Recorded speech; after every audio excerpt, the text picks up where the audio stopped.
Ishgard cannot well endure another assault. Even should her knights succeed in turning back the Horde, the casualties will be catastrophic. But what other choice do we have? It's not like we can talk it over with them. Dragons and men aren't exactly on speaking terms. With certain notable exceptions.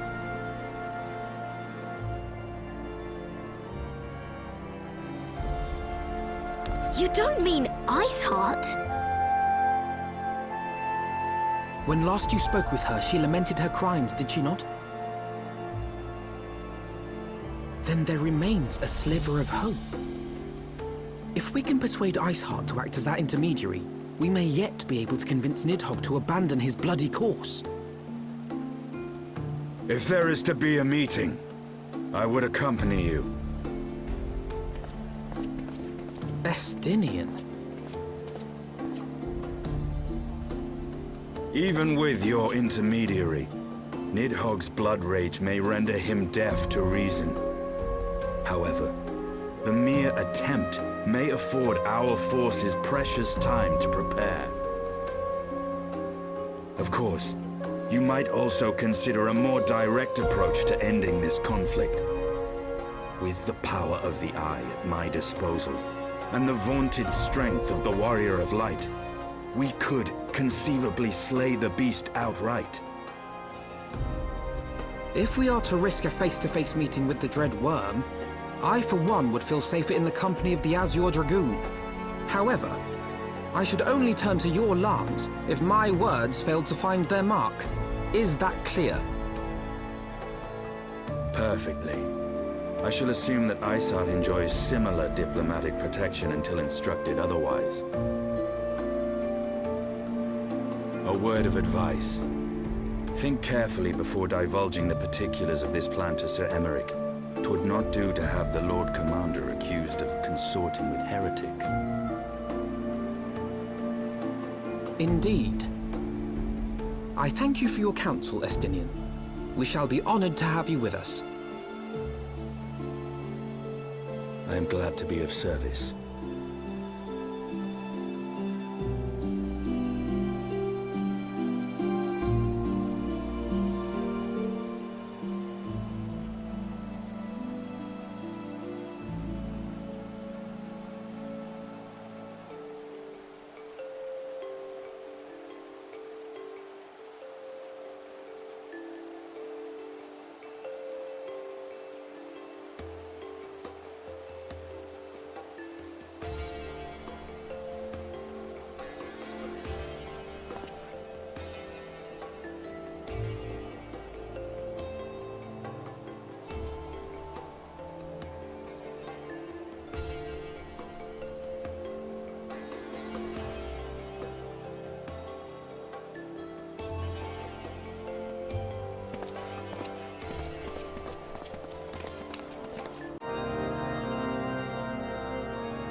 I want the defenses of the Outer Ward rechecked. See to it that the ballistas are in good repair and supplied with enough ammunition for a prolonged siege.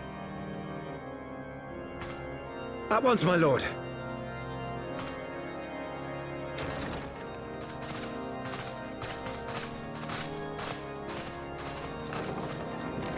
Ah, 'twould seem I have visitors. And unlike those massing beyond our walls, these ones are welcome. Pray forgive us for interrupting you in the midst of your preparations, Sir Emmerich, but our suit concerns the impending assault. To speak plain, we believe there is a chance the invasion might be halted before it even begins.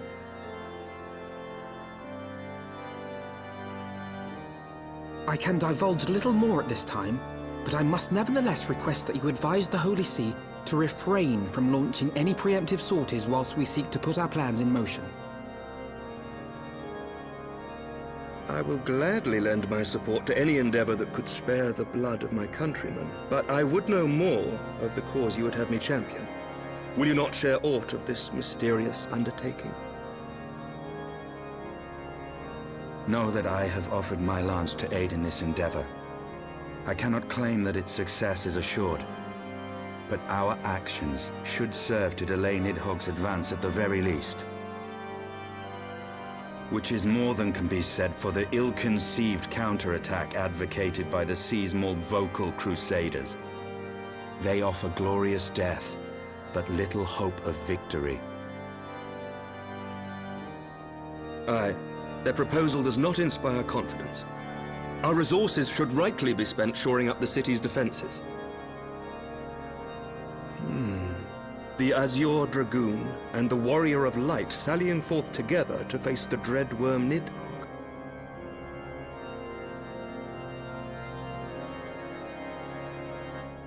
I must admit the mere thought of it does much to dispel my misgivings. Go then, carry out your plan. I shall do what I can for you within the Holy See.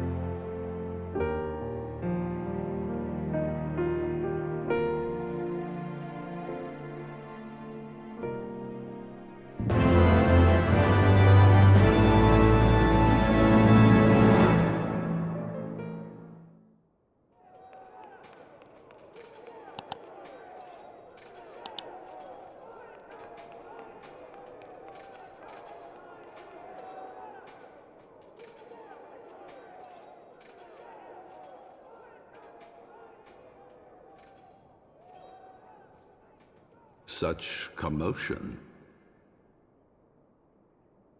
Yes, Your Eminence.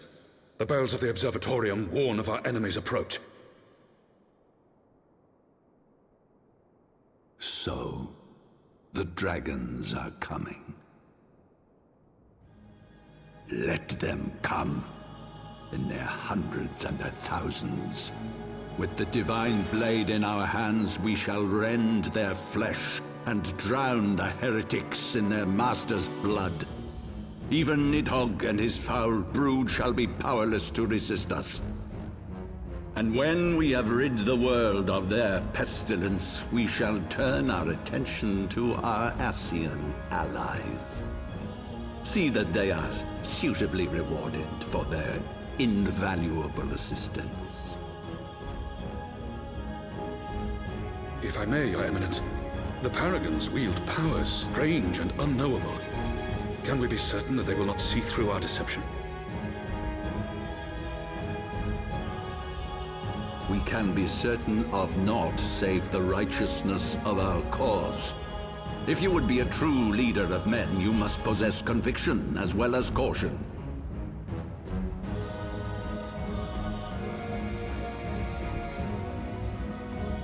We seek to excise the root of an evil that has blighted us for 1,000 years. The risk is worth the reward.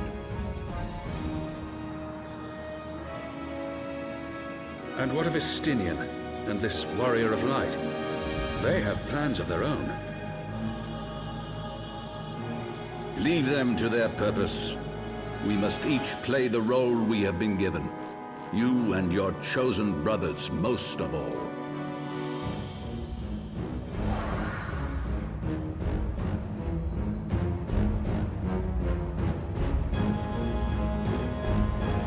For the glory of King Thordan.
I should have known it would be you.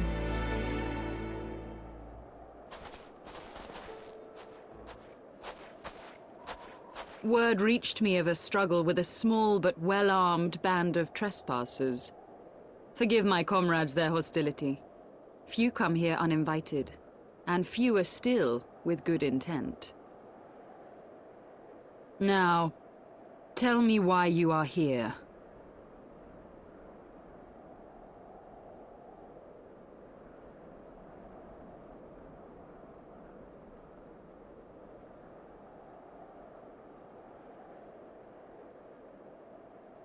So, you seek to stem the Dravanian tide with talk?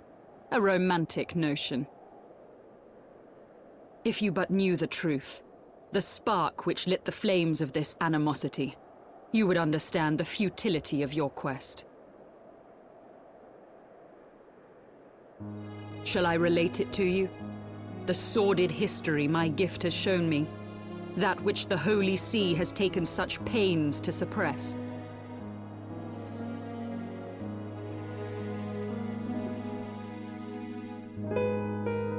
'Twas more than a millennium past when an Elezen tribe first sought to claim the lands of Kurthas as its home. Unfortunately for them, Kurthas was already home to dragonkind, and they were not inclined to make way for the invaders. Thus did a bloody war begin, a war which might well have rumbled on until one or the other side was exterminated, had it not been for the resolve of a single woman. That woman's name was Shiva. While those around her fought and died, she attempted to parley with the dragons, and in so doing discovered them to be possessed of profound intelligence and reason. The great worm, Hraesvelgar, in particular so enchanted Shiva that she found herself growing to love the creature, whom her people considered a monster. In the eyes of a near-immortal dragon, however, the fleeting life of an Elezen is as that of a freshly cut rose. Scarce has the flower bloomed before it begins to fade and wither.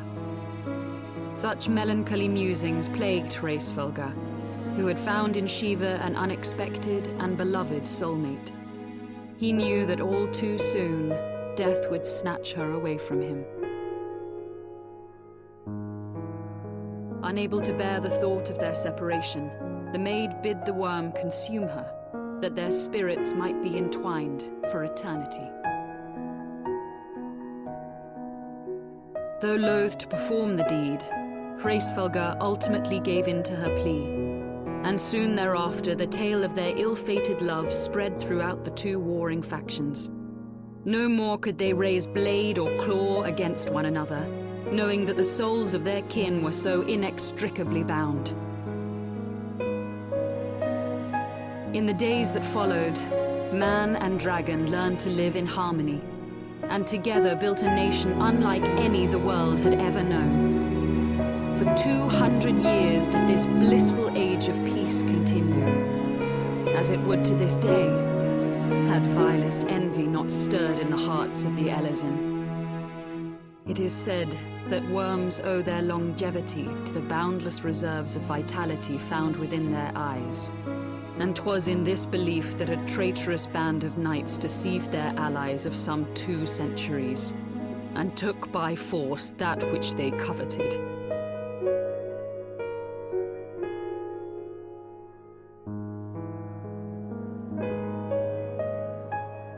Nidhogg, he who now stands poised to unleash his wormlings upon Ishgard, was the great dragon who lost an eye to Elezen treachery.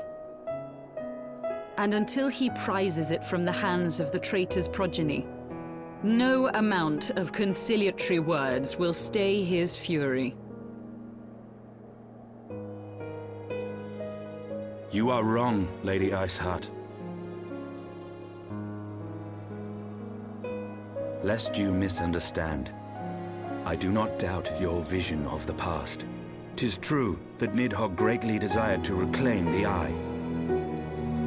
Indeed, it was for that very reason that I kept it with me as I roamed the land, attempting to draw him away from the city.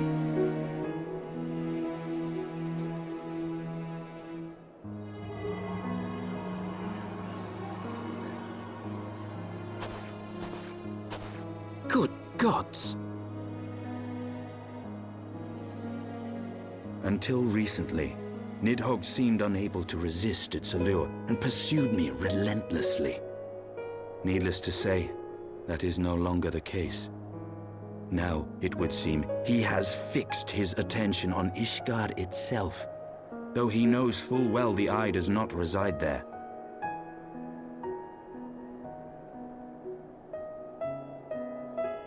You believe he targets the capital for another reason? I believe reason has all but left him. Through the Eye, I feel much of what Nidhogg feels. And the dragon's thirst for vengeance will not be quenched by aught less than a sea of blood.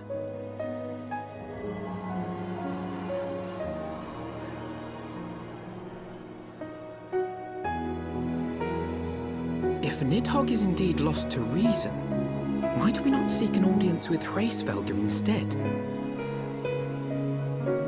He has thus far shown no inclination to aid in the invasion of Ishgard, and may yet welcome our efforts to broker a peace. You still believe that a peaceable solution can be found? Very well. I will take you to him.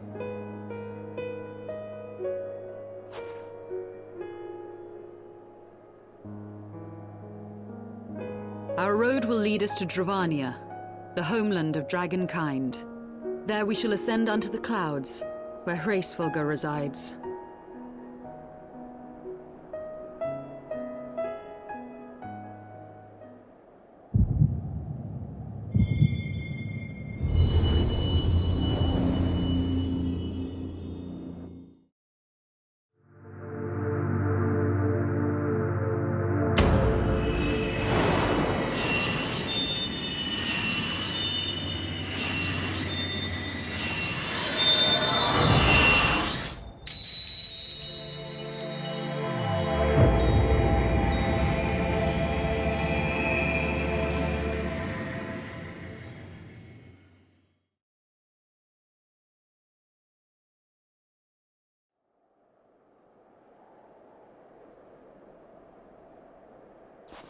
Is autumn mist, my friend?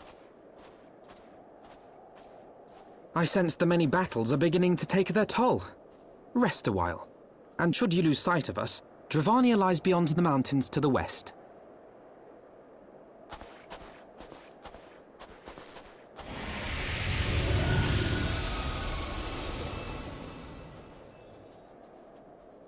Curious.